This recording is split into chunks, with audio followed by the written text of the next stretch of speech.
For centuries, Greek mythology has been told through the eyes of heroes, kings, and gods. But what about the women? They were queens, warriors, goddesses, and victims of fate. Their stories were twisted, erased, or turned into cautionary tales. But what if we told them differently? This is Greek mythology retold, from the voices of the women who lived it. We will be telling the stories of Megara, not just a prize for Hercules, but a queen who lost everything. Medusa, a woman turned into a monster, not by her sins, but by the cruelty of the gods. Pandora, not a curse, but the guardian of hope itself. Persephone, a stolen bride or a ruler of the underworld on her own terms.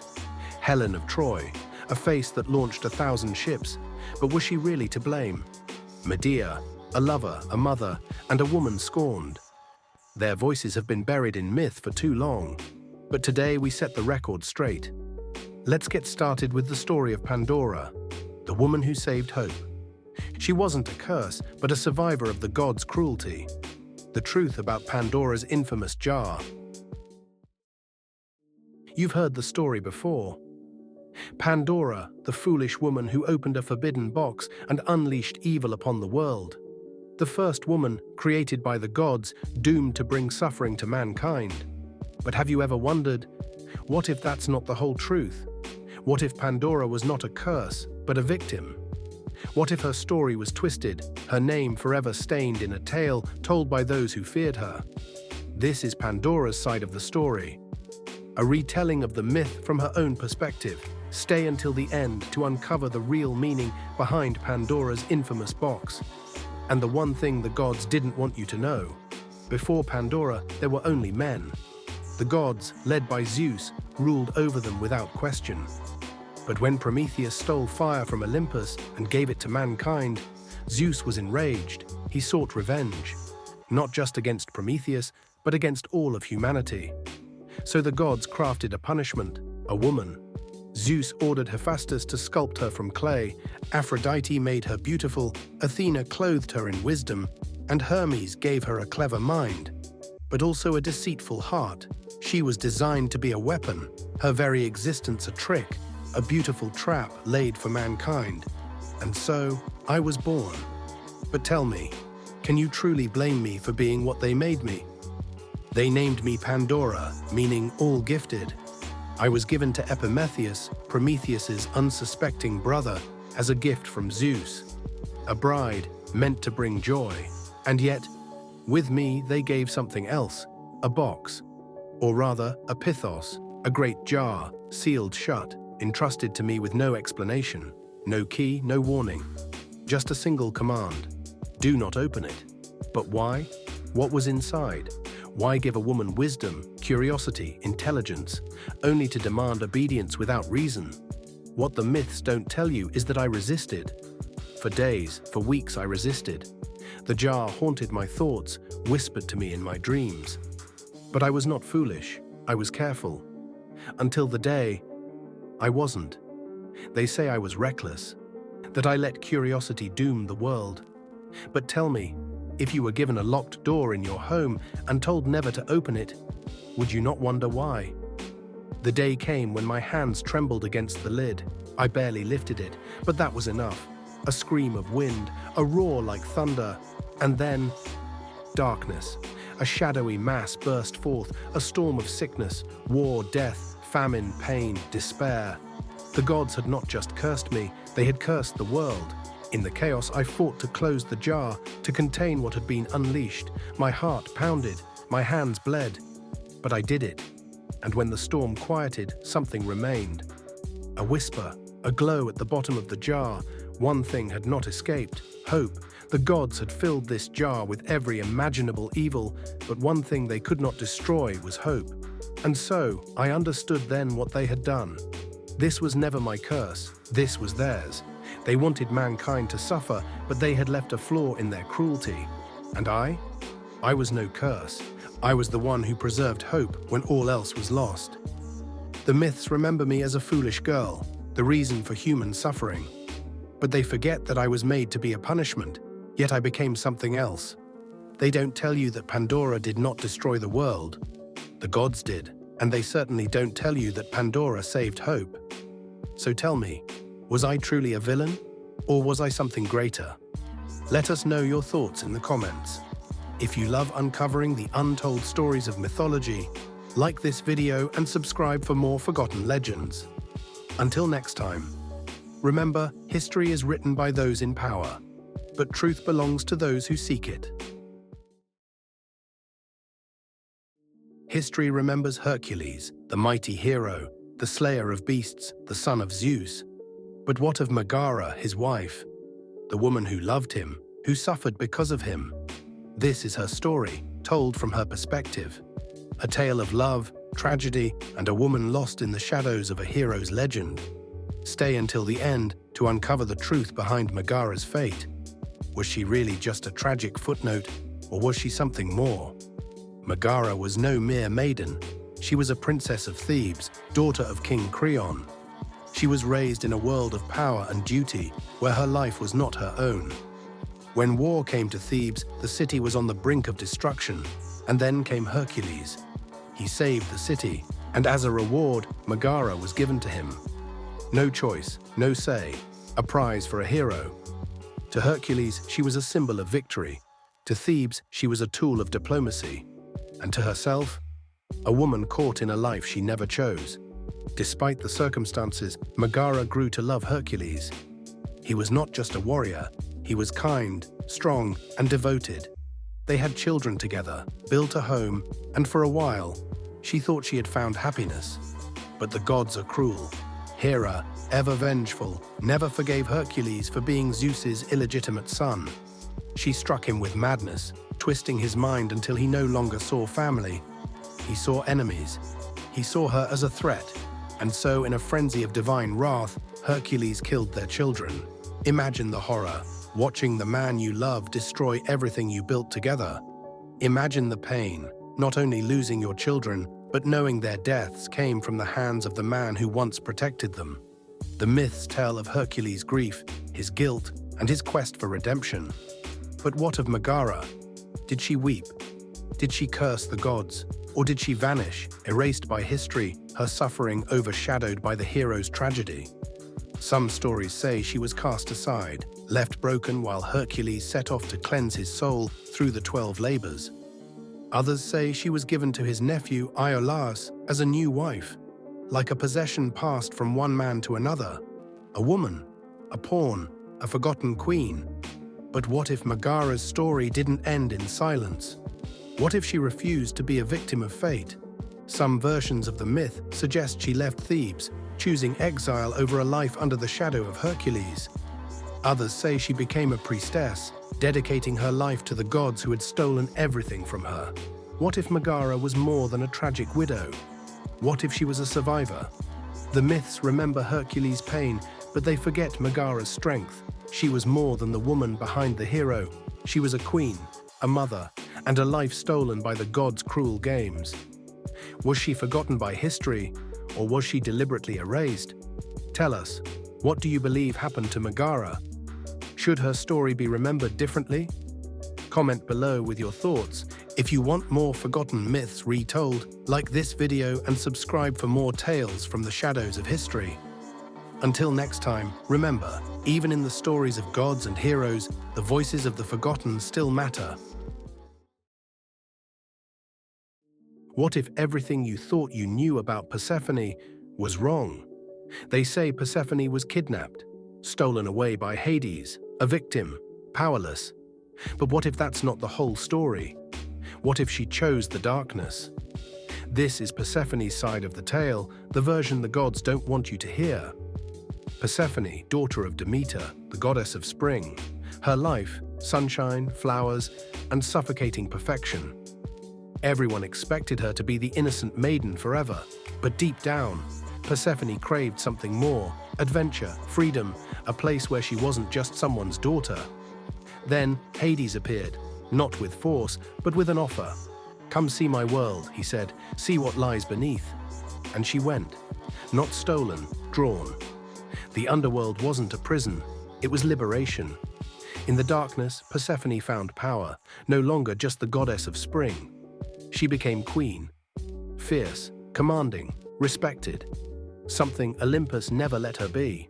But the world above didn't understand. They called it a kidnapping, a tragedy. They saw her crown and called it chains. Did Persephone's choice bring suffering to the world? Yes. But was it her choice, or was it the world refusing to let her grow? Sometimes, to bloom, you must first embrace the dark. Persephone wasn't just a victim. She was a woman torn between two worlds, and claimed both. So was she kidnapped, or did she seize her destiny? Tell us what you believe in the comments. Subscribe for more untold myths, dark retellings, and legends with a twist. They called her the face that launched 1,000 ships, a temptress, a betrayer, the woman who started a war. But what if Helen of Troy wasn't the villain, but the victim of a world that never asked her side? What if everything you've heard was just a man's version of the truth? This is Helen's story, the one the poets never wanted you to hear. Helen of Sparta, born of beauty, raised as a prize. Her entire life, men fought for her, but never with her. Married off to Menelaus, a king whose crown outshined his kindness. She was a trophy on a pedestal, trapped in a golden cage.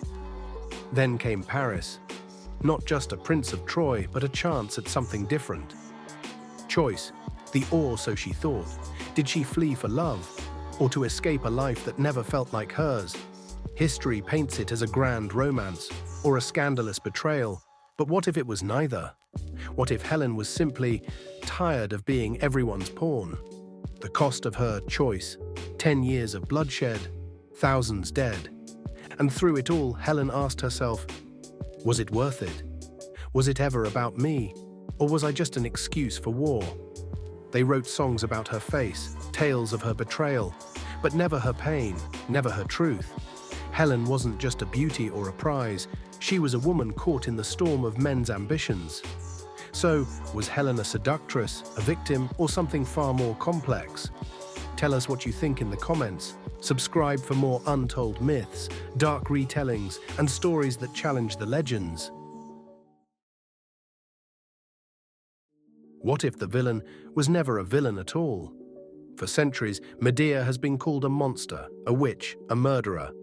But what if she was simply a woman betrayed, lied to, abandoned, and pushed beyond her limits? Would you still judge her? Or would you understand her fury? Today, we're telling Medea's side of the story, the side Greek myths often ignore. Medea wasn't always feared. She was a princess of Colchis, wise, powerful, and compassionate. Then Jason arrived. Yes, that Jason, with his quest for the golden fleece and promises of love that glittered like treasure. He didn't just win her heart, he needed her magic. And for him, she sacrificed everything. Her home, her family, her future. Medea didn't betray Colchis, Jason betrayed her trust. But what does Jason do after achieving glory? He abandons Medea, marries another woman, Glauce, a princess of Corinth. Why? Political power, prestige, love, forgotten. Medea's loyalty, thrown away like yesterday's tale. Imagine giving up everything for someone, only to be replaced. Would you stay silent? Heartbreak twisted into rage, pain into vengeance. Jason took her love, so Medea took his future. Was it monstrous? Maybe. But how monstrous was his betrayal? Medea's story isn't black and white, it's the tale of a woman wronged, turned into the villain of a man's heroic legend. But heroes aren't always heroes, and villains. Sometimes they just tell the truth no one wants to hear. So was Medea a villain, or just a woman pushed too far? Medusa wasn't a monster, she was a victim. They say Medusa was a beast, a snake-haired creature that turned men to stone. A villain, a nightmare. But the real story? The gods made her that way, and when she finally opened her eyes, they were the ones who should have been afraid. Medusa wasn't always a monster. She was once a beautiful maiden, devoted to Athena, serving as a priestess in her temple, pure, untouchable. Then Poseidon came, the sea god, arrogant and cruel, wanted her. She ran, she begged, but gods do not take no for an answer. He defiled her, right there, on the cold temple floor, beneath the unblinking gaze of Athena's statue. Medusa prayed for justice. She cried out to Athena, the goddess she had worshipped. But gods don't punish gods. Instead, Athena cursed Medusa. Her hair became writhing snakes. Her once soft eyes became weapons. One look, and men would turn to stone. Not as a gift, but as a punishment, a way to keep her silent. She fled to the farthest island, alone, shunned, called a monster by the very men who would have done the same as Poseidon. Every visitor came to kill her. Every so-called hero stormed her cave, blade drawn, eyes gleaming with greed and arrogance, and one by one, they all turned to stone. She didn't want to fight, she just wanted to be left alone. Then came Perseus. Armed with Athena's shield, he did what the gods had wanted all along. He severed her head. Not for justice, for a trophy. Her blood spilled across the earth, birthing creatures more monstrous than any god. Her head, still full of power, was used as a weapon. And the gods, they laughed. You have heard of the great war that brought Troy to ruin. You know of Achilles, Hector, and the treacherous wooden horse. But have you ever wondered, what if someone had seen it all coming? I did. I am Cassandra, daughter of Troy, the prophetess who foresaw the city's fall. But they did not listen. They called me mad, cursed, broken. They turned my warnings into whispers, my truth into a lie. This is my story, and it is one that the gods themselves tried to silence. I was born a princess of Troy, daughter of King Priam and Queen Hecuba. The gods had favored me, or so I thought. One night in the temple of Apollo, I felt his presence, his power. The god of prophecy whispered secrets into my soul. He offered me a gift, the sight beyond sight, the ability to see fate itself. But Apollo's gifts were never free. He wanted something in return. When I denied him, his love turned to spite. He could not take back his gift, but he could twist it. And so he cursed me. You will see the future, Cassandra, but no one will ever believe you. What is a prophet without faith? A woman who speaks, yet whose words are as useless as the wind. I warned them. I warned them all. When Paris returned to Troy with Helen, I saw it. Fire, blood, destruction. I begged my father to send her away. He laughed. When the Greeks stood at our gates with a wooden horse, I saw what lay within. Warriors in the shadows, ready to burn our city to the ground. I screamed for them to burn it, destroy it before it was too late. The people, they mocked me. They called me hysterical, cursed, mad. A woman's fear, they said, a foolish girl's ramblings. And so the gates were opened, and Troy burned. They did not listen to me in life, but in death my visions would haunt them. When the Greeks destroyed my home, I was taken. A war prize for Agamemnon, the man who slaughtered my people. But even then, I saw the truth. I saw his fate unraveling, a blade waiting in the shadows. Do not return to Mycenae, I told him. Your wife, Clytemnestra, waits with a dagger. And what did he do? He laughed. When we entered the palace, I smelled the blood before it was spilled. I knew I would die that night. And yet, I stepped inside anyway. Because what is the point of prophecy when fate is already written? And so, I was forgotten. My name became synonymous with madness, my warnings erased from history's memory. But tell me, who was truly mad? The woman who saw the truth? Or those who refused to hear it? I was cursed, yes. But not for what I did, for what I knew. Because men fear the woman who knows too much. And now, you know the truth too.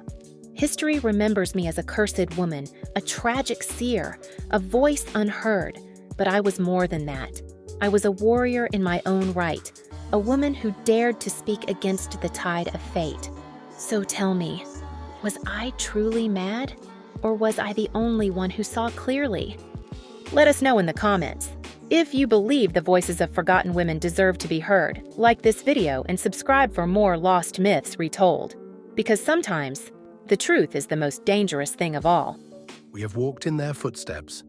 Megara, Medusa, Pandora, Persephone, Helen of Troy, Medea, each one more than the myths have told us. They were not just victims, not just love interests, not just cautionary tales. They were warriors, rulers, survivors, and forces of fate in their own right. Megara, a queen who lost everything. Medusa, a woman turned into a monster but never broken. Pandora, the keeper of hope, not just the bringer of suffering. Persephone, not just a stolen bride, but a queen of the underworld. Helen of Troy, a woman trapped between power and legend. Medea, a woman who gave everything and lost herself in the flames. These are the stories that deserve to be heard, the voices that have been buried by history, but now they rise once more. If you believe these women deserve to be remembered, to be retold, then like this video, share your thoughts in the comments, and subscribe for more mythic retellings from the shadows of history. Because legends never die, as long as we keep telling their stories. Subscribe now to hear the myths the world tried to forget.